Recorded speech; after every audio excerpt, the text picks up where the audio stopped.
Ils peuvent avoir leurs relations personnelles, hein.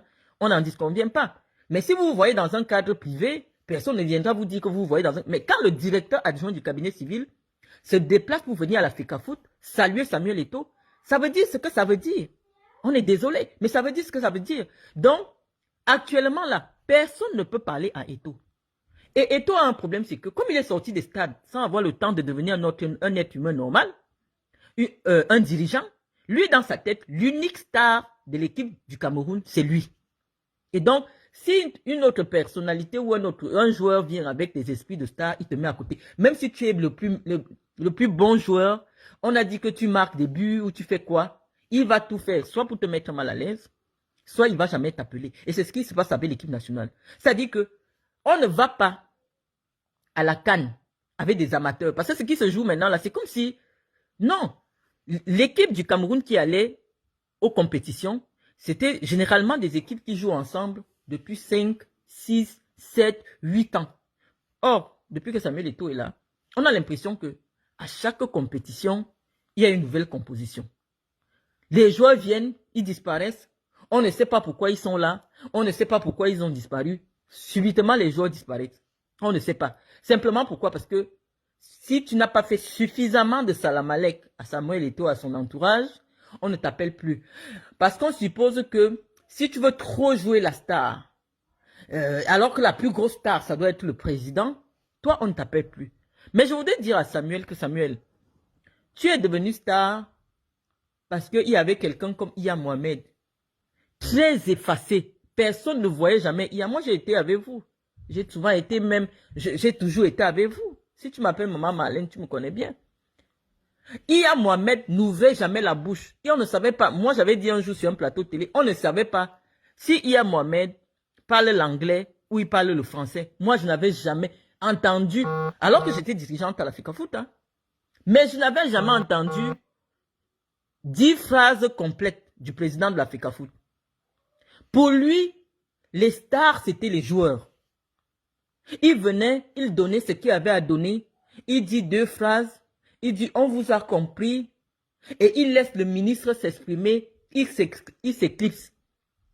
Mais c'est Iya Mohamed là qui a donné les coupes au Cameroun et injustement emprisonné en Kondengui. On l'a emprisonné juste pour faire plaisir à Samuel Eto'o parce que Samuel avait cru que c'est Iya Mohamed qui avait décidé de le suspendre de l'équipe nationale. Mais je vais dire à Samuel aujourd'hui que Samuel, ce n'est pas Iya Mohamed qui avait décidé de te suspendre. C'est Paul Biya qui avait demandé qu'on te suspende de l'équipe nationale après le désordre que tu avais causé.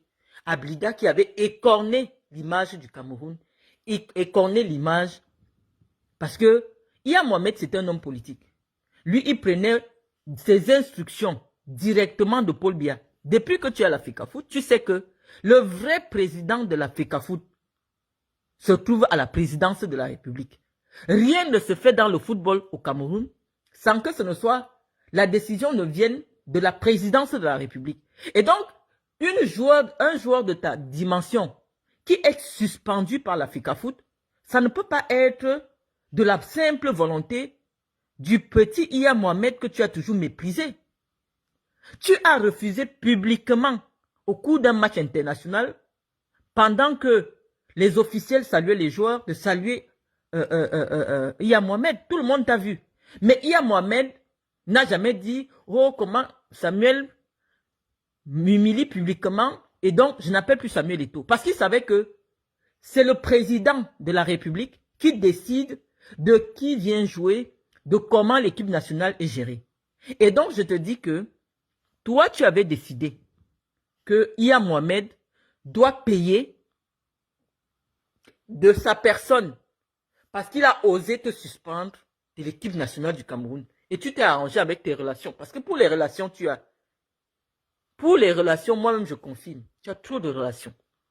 Tu es capable d'inquiéter n'importe qui au Cameroun. Les seuls que tu ne peux pas inquiéter au Cameroun, il n'y a que Chantal Biya. Et peut-être Franck Biya. Et Franck Biya, même encore, je mets entre parenthèses. Donc, Maman Chantal a décidé que comme tu es l'ami de Junior, tu vas devenir président de la FECAFOOT. Et tes amis Parce qu'au Cameroun, pour avoir les amis, c'est pas difficile. Il suffit que tu donnes 10 millions à quelqu'un et il peut mettre n'importe qui mal à l'aise. Malheureusement, c'est notre pays. Tu as décidé de nuire à cet homme qui a fait gagner des coupes au Cameroun, qui est actuellement en prison, qui a pris 15 ans de prison.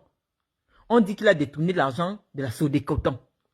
Et cet argent-là, on dit que on le condamne à 15 ans de prison uniquement parce qu'il a pris l'argent réservé au sponsoring pour financer ce Coton Sport, qui était la meilleure équipe de football du Cameroun. On dit aux Camerounais que Coton Sport, Sodécoton, c'est une entreprise qui appartient à près de 70% à des Français. Et dont le reste appartient à l'État du Cameroun. Or, les administrateurs côté français, ils ont fait un rapport, ils disent que non, Iya Mohamed n'a jamais rien détourné. Et même l'argent qui a été pris pour sponsoriser Coton Sport, ça a été fait avec la décision du conseil d'administration. Donc, en principe, Iya Mohamed ne doit pas être en prison. Mais tes amis, pour te faire plaisir, ont mis cet homme en prison. Donc, toi, tu penses, et je te l'ai toujours dit, que Iya Mohamed peut être en prison et toi, tu gagnes des coupes avec le Cameroun, quoi. Donc, toi, tu le penses, en fait. C'est pas possible. Et donc, moi, j'ai dit, moi, j'ai mis beaucoup d'argent dans le football. Je n'ai pas autant d'argent que toi, mais le petit peu que j'ai mis, toi, tu n'as pas encore mis la moitié parce que tu n'as même pas encore pris une équipe de division départementale pour montrer comment tu peux gérer le football. Grâce à tes relations, tu es arrivé. Mais je voulais te dire aujourd'hui, Samuel, que la révolte que les Camerounais attendent là va venir par toi. Parce que tu es la matérialisation de l'imposture politique qui existe au Cameroun. On dit aux Camerounais que les Camerounais n'ont pas droit à la double nationalité. Mais toi, exceptionnellement, tu as droit à la double nationalité. Quand tu sors du Cameroun, tu sors avec un passeport espagnol. Tu m'avais envoyé ton passeport espagnol. Moi, j'ai ton passeport espagnol, tu le sais. Tu me l'avais envoyé quand je devais faire ton visa d'entrée en Guinée équatoriale. Donc, moi, j'ai ton passeport espagnol. Tu es espagnol. Mais les autres Camerounais n'ont pas le droit d'avoir des passeports étrangers. Donc, le temps que tu es là, tu peux dire à ta maman, à ta très chère maman, de permettre qu'il y ait la double nationalité pour tous les Camerounais. Il ne doit pas avoir une gestion des Camerounais 2 poids 2 mesures. De même aussi, Samuel, si tu veux vraiment sauver ton honneur, parce que dans la vie, tu as tout gagné. Tu as montré que si tu veux être président, sortant des stades, hein, tu viens traverser tout le monde, tu es déjà président. Tu as démontré cela. Mais, comme je suis en train de demander actuellement, Samuel, il faut sortir par la grande porte. Cette affaire de Fecafoot va salir ton image. Samuel, si ça ne se passe pas bien à la CAN, rentre à Yaoundé, tu démissionnes. Parce qu'un jour, à cause de cette affaire de foot-là, les Camerounais vont se lever et ils vont profiter à travers toi de créer le chaos qu'ils sont en train d'attendre au Cameroun aujourd'hui. Parce que tu ne peux pas savoir l'importance du football dans le cœur des Camerounais. Donc, sur ce, je n'aurai pas beaucoup de choses à dire en ce qui concerne, parce que je ne veux pas que les églisiens viennent sur ma page. Je vais vous laisser. Et comme j'ai dit, maintenant, nous on sort du côté influenceuse pour venir sensibiliser les Camerounais. Donc, moi j'ai pas lu vos commentaires. Hein.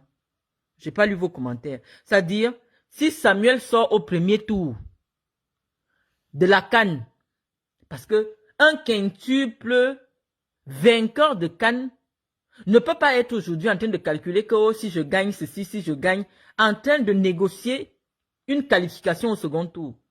Donc si Samuel, si tu ne fais pas en sorte que l'équipe nationale du Cameroun se qualifie au second tour de la CAN, reste en Côte d'Ivoire, parce que tu as une maison là-bas, reste en Côte d'Ivoire et tu envoies ta démission. Comme ça, tu auras sauvé ton honneur. Je ne montre pas mon visage parce que ce n'est pas mon visage qui est important.